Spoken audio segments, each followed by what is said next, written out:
আসসালামু আলাইকুম। আশা করি সবাই অনেক ভালো আছেন। নতুন আরও একটি ক্লাসে সবাইকে স্বাগতম। আজকের ক্লাসে আমরা চতুর্থ শ্রেণীর প্রাথমিক গণিত বইয়ের 56 পৃষ্ঠা এই অঙ্কগুলোর সমাধান করব। খেয়াল করো, এখানে কাজ 4-এ একটা ব্যাখ্যা দেওয়া আছে আর এর নিচে কাজ 4 থেকে উদাহরণ 2-এ কিছু প্রশ্ন দেওয়া আছে। তো খেয়াল করো, কাজ 4-এ কি লেখা আছে? কাজ 4-এ লেখা আছে, নিচের পদ্ধতিটি ভুল অথবা সঠিক তা যাচাই করার জন্য হিসাবটি করি। নিচে আমরা হিসাবটি করব, ঠিক আছে? এখানে পদ্ধতি ভুল আছে নাকি সঠিক আছে তা যাচাই করার জন্য আমরা হিসাবটি করব।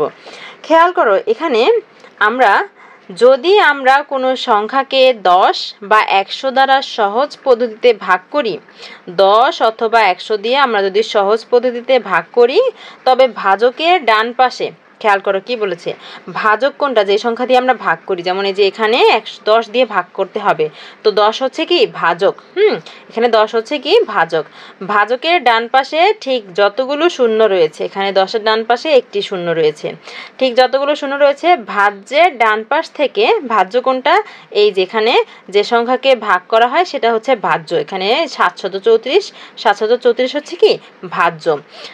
ভাজ্যের ডান পাশ থেকে ঠিক ততগুলো অঙ্কের আগে কমা বসাই, অর্থাৎ ভাজ্যের আগে যতগুলো শূন্য থাকবে, ভাজকের ডান পাশে যতগুলো শূন্য থাকবে, ভাজ্যের ডান পাশে ঠিক ততগুলো অঙ্কের আগে কমা বসাতে হবে। যেমন এখানে 10-এর পরে কি একটা শূন্য আছে, 10-এর পরে কি একটা শূন্য আছে, তাই এখানে এই ডান দিক থেকে একটা অঙ্কের আগে কমা বসাতে হবে, অর্থাৎ এই যে 4-এর আগে কমা বসাতে হবে। এই যে দেখো, এখানে কাজটা করে দেওয়া আছে, 4-এর আগে একটা কমা বসানো আছে। কেন? 4 একটা অঙ্ক, এখানে শূন্য কি একটা শূন্য আছে, তাই একটা অঙ্কের আগে কমা বসানো হয়েছে। এখানে 2টা শূন্য আছে, তাই 2টা অঙ্কের আগে কমা বসানো হয়েছে, যে কমাটা এখানে বসানো হয়েছে, ঠিক আছে? এখানে 2টা শূন্য থাকার কারণে 2টা অঙ্কের আগে কমা বসানো হয়েছে। এই কথাটাই বলেছে যে ভাজ্যে যতগুলো শূন্য থাকবে, ভাজকের ডান দিক থেকে ঠিক ততগুলো অঙ্কের আগে কমা বসাতে হবে। এর ফলে কমার বাম পাশে যে সংখ্যাটি হবে, বাম পাশ মানে এই যে এই পাশের অংশটা, এটা হবে ভাগফল, ঠিক আছে? এই যে এখানে কমার বাম পাশে আছে 73 হচ্ছে ভাগফল, আর ডান পাশের সংখ্যাটি হবে কি ভাগশেষ। এই যে ডান পাশে আছে 4টা কি ভাগশেষ। বুঝতে পেরেছো আশা করি। আরও ক্লিয়ারভাবে বুঝতে পারবে যখন আমরা নিচের দিকে অঙ্কগুলো আমরা নিজেরা সমাধান করব। এখানে এটা করে দেওয়া আছে, আরও একবার বলে দিচ্ছি, এখানে 10-এর মধ্যে একটা শূন্য আছে, তাই এখানে 734 এর ডান দিক থেকে একটা অঙ্কের আগে কমা বসানো হয়েছে। এই যে 4-এর আগে কমা বসানো হয়েছে। কমা বসানোর পর কি হয়েছে,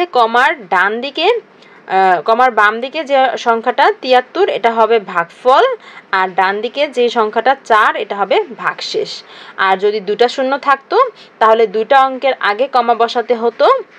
এখানে 2টা শূন্য আছে, 2টা অঙ্কের আগে কমা বসানো হয়েছে।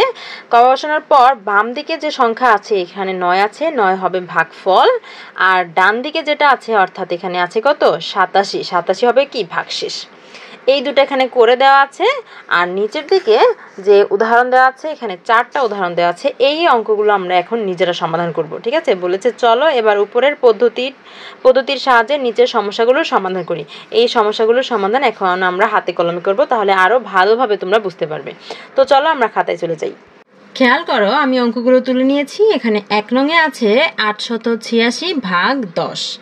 তো আমাদের কি করতে হবে, আমাদের কোনো ভাগ করতে হবে না, আমরা সহজেই দেখব। এই যে এখানে 10 আছে, এখানে 10 আছে, এখানে 100 আছে, এখানে 100 আছে। আমরা দেখেছি 10, 100, তারপর 1000 বা 10,000, মানে যেখানে 1 আছে আর 0 আছে, 1 আছে, বাম দিকে একটা 1 আছে আর ডান দিকে কিছু সংখ্যক 0 আছে, সেই সংখ্যাগুলোর ক্ষেত্রে এই ধরনের ভাগটা আমরা করব, ঠিক আছে? আচ্ছা, ঠিক আছে। এখন এখানে আমাদের দেখতে হবে, এখানে শূন্য আছে কয়টা, একটা। 10-এর মধ্যে শূন্য আছে কয়টা, একটা। এটাও কিন্তু ভাজকের মধ্যে শূন্য আছে একটা। তো একটা শূন্য থাকার কারণে আমরা এখান থেকে একটা অঙ্কর পর একটা কমা বসাবো। একটা অঙ্ক মানে 6, এই 6-এর আগে একটা কমা বসাবো, এইখানে কমা বসাবো। তাহলে আমরা এখানে একটা কমা বসাই, এই যে 8, 7, 6 ভাগ 10। এখানে একটা শূন্য আছে, একটা অঙ্কের আগে আমি এই যে এখানে কমা বসালাম।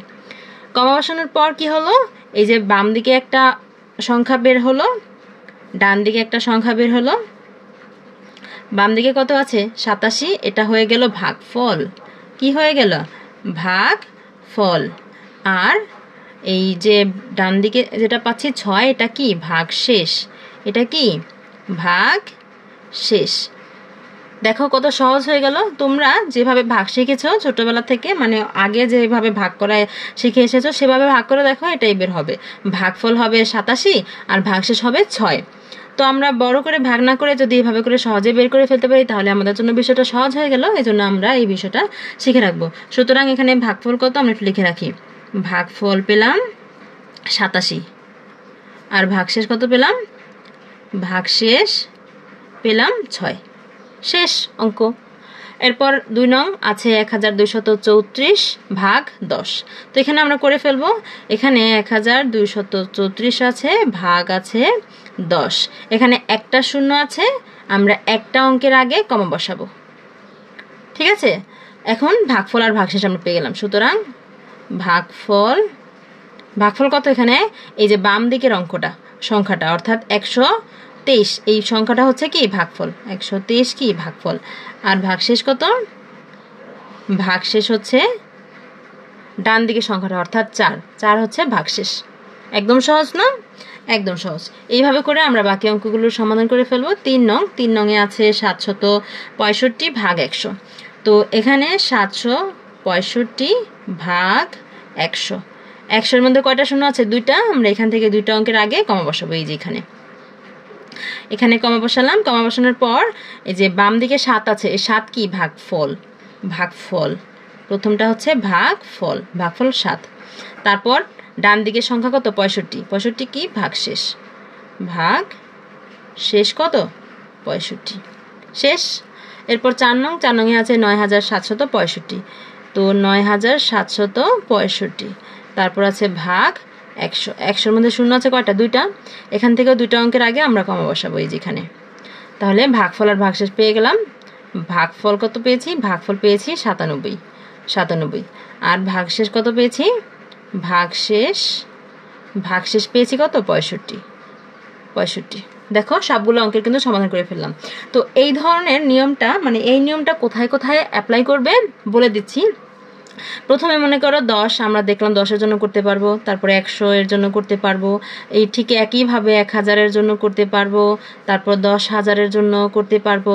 অর্থাৎ একের পর যদি শূন্য থাকে, অন্য কোনো অঙ্ক না থাকে, হ্যাঁ, এই ধরনের যত সংখ্যা আছে 1 লাখ, 10 লাখ, তারপর কত 1 কোটি, এ ধরনের যত সংখ্যা আছে 1 দিয়ে 1টি শূন্য, 1 দিয়ে 2টি শূন্য, 1 দিয়ে 3টি শূন্য, 1 দিয়ে 4টি শূন্য, যত খুশি সংখ্যক শূন্য থাকতে পারে সেই সকল সংখ্যার ক্ষেত্রে কিন্তু এই নিয়মটা তোমরা খাটাতে পারবে। ঠিক আছে, কিন্তু অন্য কোনো সংখ্যা থাকলে কিন্তু এটা আবার হবে না।